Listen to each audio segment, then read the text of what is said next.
What's happening, guys? It's Ainsley again from Heart and welcome back to the channel.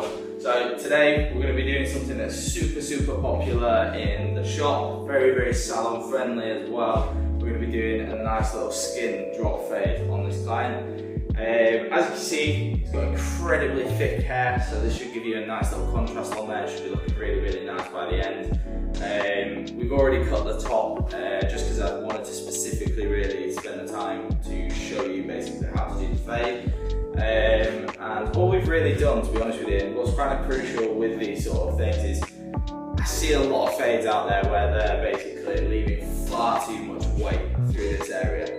Now, personally, I like to cut the top first and then put the fade in after. Now, it's not necessarily a right or wrong thing, because at the end of the day, if it works for you and it works for the client, then at the end of the day, you can do that. Personal preference, I like to cut the top of the hair first. So what I've done is basically graduated, then moved a small triangular section, so we're just moving in and just creating a layer that runs through here, just to help support some of this disconnection, and then it will gradually connect as we get towards the crown. Now my choice of length through here, I know the fact that I'm going to be running somewhere around 2.5, and as we can see the fact that we've got quite a heavy hairline there that I don't want to be eating into. Again, I know quite a few people that will box this off. Personally, I think it looks fucking horrible, but that is just my personal preference, and that is purely just because if we box this off too much, we're just going to end up getting with stubble. We know the fact that his hair is heavy, so it's one of those things where we'd rather work with the hair than against the hair. And obviously with it growing out so quickly, with it being so dense, it's going to be something that's very obviously growing out and going to make the client need to actually come in sooner. So we're going to leave this natural, incorporate it into the layer, and actually have some texture kind of coming over there. So what we're going to do as well is we're just going to run that 2.5 grade basically into the graduation. We're going to use that almost as a guide to where to stop. We are going to drop it down ever so slightly and just kind of keep a little bit of weight through here. So obviously if we look on a side proportion, if this kind of comes out, we know the fact that we need some weight here to sort of balance that silhouette. So we're just going to kind of focus on that, and I think that's why a drop fade is realistically going to work so well with this look. So yeah, man, let's get cooking. Right, so first things first, what we're going to do is obviously with the larger clipper, we're going to put a 2 on and then we're going to open that up. We're going to grab our comb, which is probably in one of my pockets. There we go. And we're just going to start running through. So some things to sort of think about is the actual height of the client. I want them to be in a comfortable position and a consistent position. Because the movement and the position, the more consistencies that you see, the more that sort of movement slots into the next one. As we move down. So first things first, we're going to run pretty much to where I've left that length, and we're just going to run against the grain to start off with. So we are removing bulk, so we know the fact that we can take that length off as much as possible, and we should just be seeing a little weight line there, and all that's going to do is leave us that little bit of room to sort of choose how heavy sort of connection is from the bottom and the fade work into the top, which is the graduation. And I always like to leave that first scissor over comb just because it's slightly more softer, slightly more fluid. So we can see the fact that we're going from that area, leaving ourselves a little bit of leeway, and we're just gently dropping down. We do want to take a little bit of length off towards the back, so obviously we don't want things to be too heavy. We want that consistent spread all the way through the haircut. So again, just spinning around. Again, just finding that area again, just on that corner. Can you see that? Yep. And we're going to move again against the grain. So when I say against the grain as well, it's against the way that the hair grows. Now, if I want to take off more hair, I'm going to go against it. If I want to take slightly less off, then I'm going to go with it. And that kind of comes into play, especially when you're fading, because sometimes you want to take slightly less off and then sort of move against the grain as you gradually take more off. And that just helps us, as well as using the corner of the clipper, fade. So again, now what we're going to do is we're going to come to that back area, just going to check our balance and see where everything's coming from, which is looking nice and consistent at the moment. And we're just going to make a nice round shape through the back.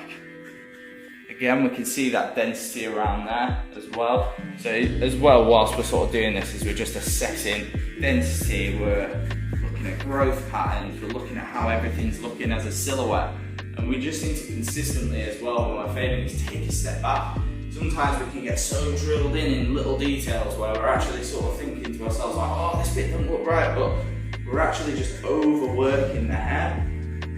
Sometimes just taking a step back, moving on to the next step, you can sort of just trust the process that it actually will come together. So, next part, we've got the, what's it called, mini clippers. All we're going to do is just create our zero. And obviously because we're doing a drop fade, we know the fact that we're going to keep this relatively low. Give ourselves room as well to actually fade. I see as well a real common mistake with people's fade work is that they just don't leave themselves enough room to actually blend things in. They can't spread out those lower grades that realistically are the hardest ones to really get out. As we get further up the clipper grade, we can sort of start using the sort of movement to actually start, guard skipping essentially.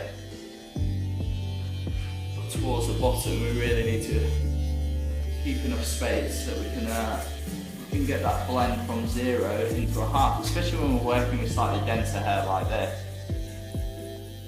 And just kind of coming round that little corner off. And I always like to go flat through the back. It's just a personal preference. I know some people don't like to go round. I like a flat back. Say that how you will. Again, we can kind of see we've got that line. And then again, we're just going to come around. Again, feel free as well to use the mirror to sort of get your balance, but then also as well, just have a little look at where we're starting. As well, you can see the fact that I'm using slightly different shape, so we're almost going round and then it's quite blocky and square around there. And we'll come on to that into a minute, but that's kind of where I sort of change the area essentially of where I'm actually cutting. And I'm using a slight curve at the front to create slightly more depth essentially around the front for the lineup, because we know the fact that your line is a nice crisp lineup. But we always say with this hair being so dense, don't want it too heavy. If we do too much density there, it's just going to come out of the line really. Again, just come in and drop in.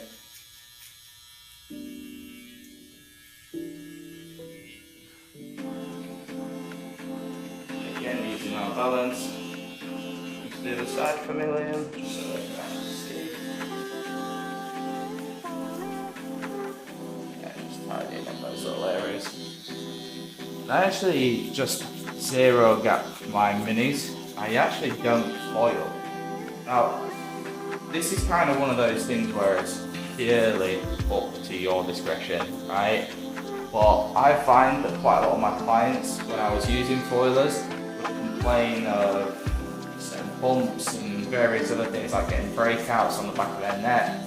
I find just that foiler just be a bit of an abrasive tool. It cuts the hair at such a short length that it can promote quite a lot of ingrowing hairs and stuff like that. And at the end of the day, if you zero gap your minis, you're going to get a really, really polished finish. But to be honest with you, like, that is up to your personal preference. Like, it really, really is. Like, I know a lot of people that have sort of changed that way.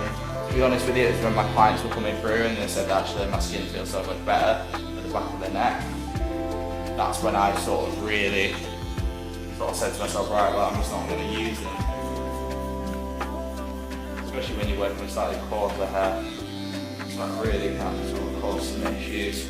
Obviously you can do moisturisers and various other things as well for after shaves, but we tried everything and it seems to be still irritating the skin. Just make sure as well, once you've done all that bulk, is just clean everything each step and make sure the fact that you're actually being able to see what you're doing. Because sometimes if there's still hairs like sort of sticking to the head, you are going to have a bit of an issue, because it might look like a shadow. Right, so next part, just going to fade the top of that beard in quickly. I know.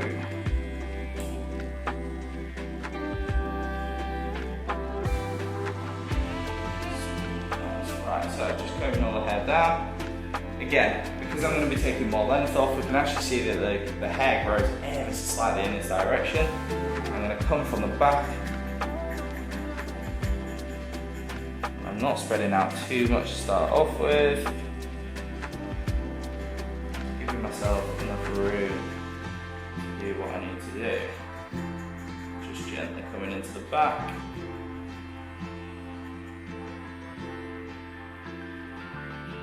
Right, so now we're going to drop that down into a 0, and we're just going to start pushing up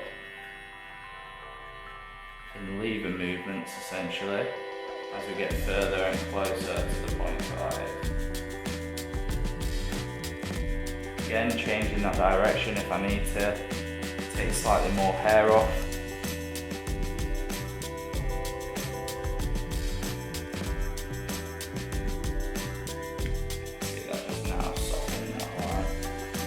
Free to like sort of stretch the skin if you need to sort of take more hair off. So all that'll do is kind of like push the hair to like sort of kind of come off the skin. So you can pull it up, you can pull it down. I personally like to pull it down like a lot, but just be careful of the fact that you don't overstretch the skin. So all we're going to now do is just sort of work up to that 0.5 line.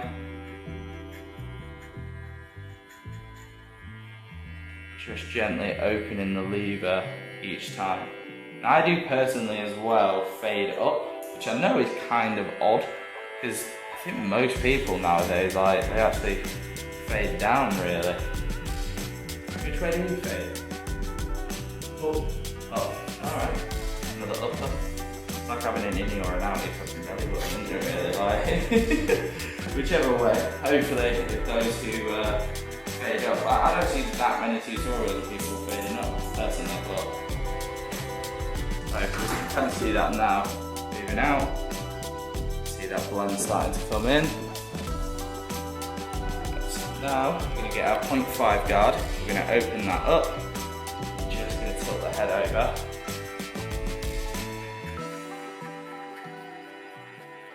You can kind of see that we're just mirroring every single time the movement in the sense of the flip, then we're also mirroring where we've done at 0. So we're just again, like I say, just working a half semicircle movement, and then we're just coming up towards the back, and then we're just going to start playing with the trigger just get those little areas out. And I find we like fading it as a super visual kind of thing. Like you follow the steps, but then when it comes to actually blending it, you've got to find the way that works for you. Like obviously like you need to watch loads of different people sort of do certain things, and just generally you need to just cut a lot of hair. For those of you that are like beginners in this, like I can't stress how important it is to cut some hair. So make sure that you're getting models, make sure that you're sort of getting people in for various different things as well, because the more dexterity in terms of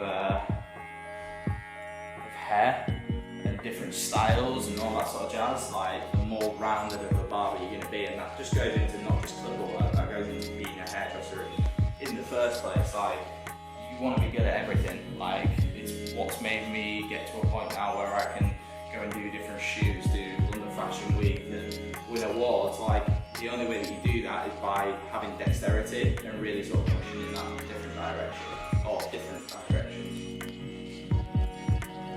Going up again. The camera's getting hot, so it may come off again. Usually we do these in one take. So now what we're doing is we've got our 1, we're now doing our open. So Now what we're going to do is we're just going to be a little bit more fluid with the movements, and we're going to really start to see that fade actually come into play. So again as well, the head position of the client is really important to have that sort of tilt. A, it lets them light in. B, it also helps us move the clipper right the way into that graduation and where we put that 2.5. Again.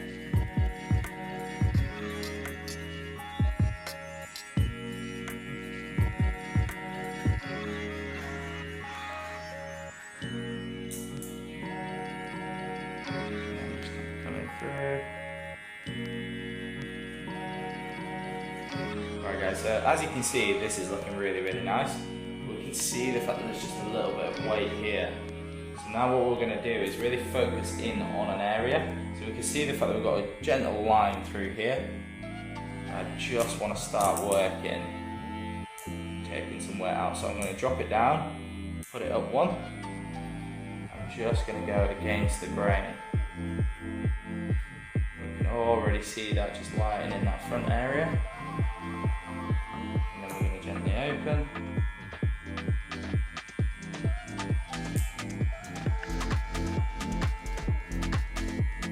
The other side, just quickly get that area, make sure that everything's blending together.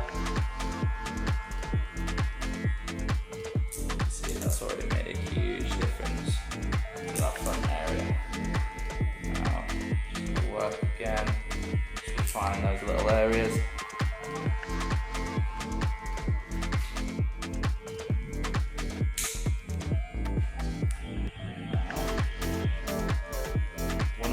Guard open. Again, just working into that area and then working into what's behind it. Now we should be seeing the whole fade sort of come through now.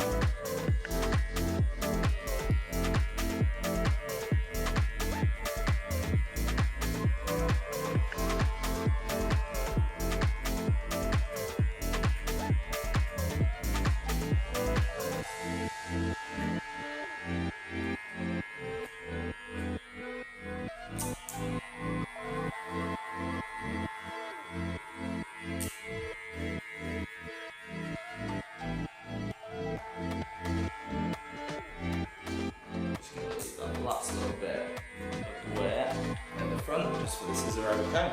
So we can see now that we've got that beautiful sort of shape coming through. What I like to do as well is just whilst it's a little bit heavier and before I sort of scissor over comb, is just do the line up to where it naturally falls. So again, not coming too high or anything like that. Get that gentle curve in there to start off with.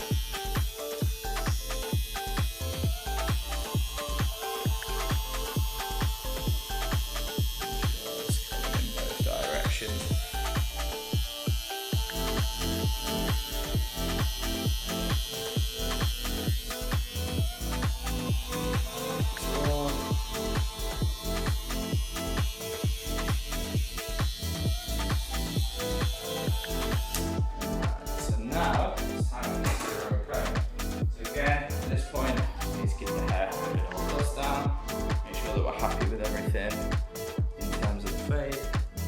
I'm not gonna lie, it's been really nice. Right, so all we're gonna do now, like I say, work on that little weight line.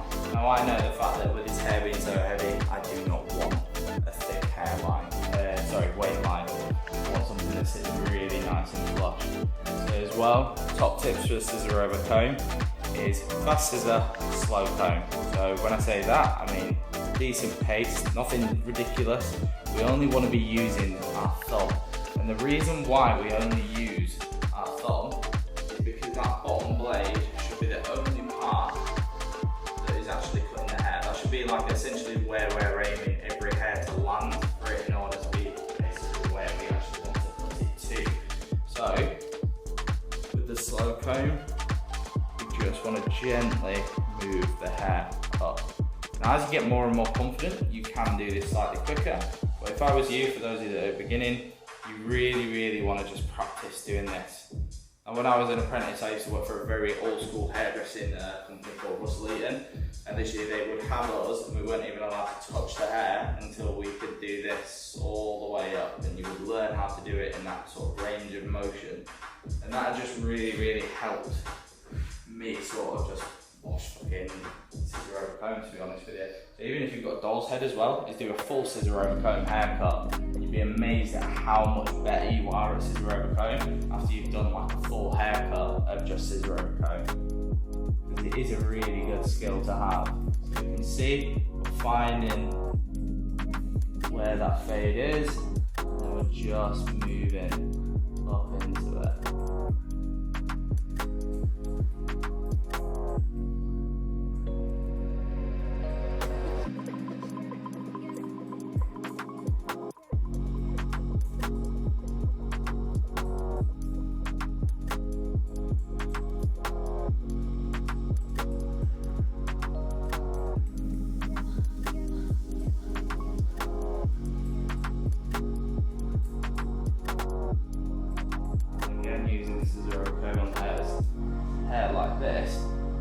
Being so rigid, if I did clipper over comb on this, it would be absolutely fine, but it had no movement in it. And what I really want to do is like transition that really nice fade work, essentially traditional barbering really, into something kind of soft and textured through the top. Just above basically where that graduation is. If we just want to take a little bit more weight, just come in at the root, just create a slightly more textured feel and just break it up a little bit. Just give us a slightly soft finish.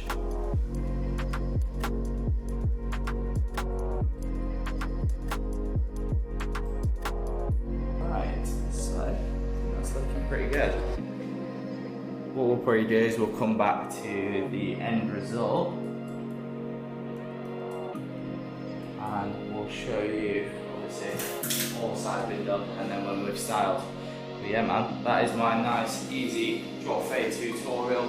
Hope you guys have enjoyed, and feel free to go and have a look at some of the other tutorials. We've got plenty more coming, and subscribe to the channel would be an amazing thing. So thank you very much guys, take it easy and enjoy the finished result.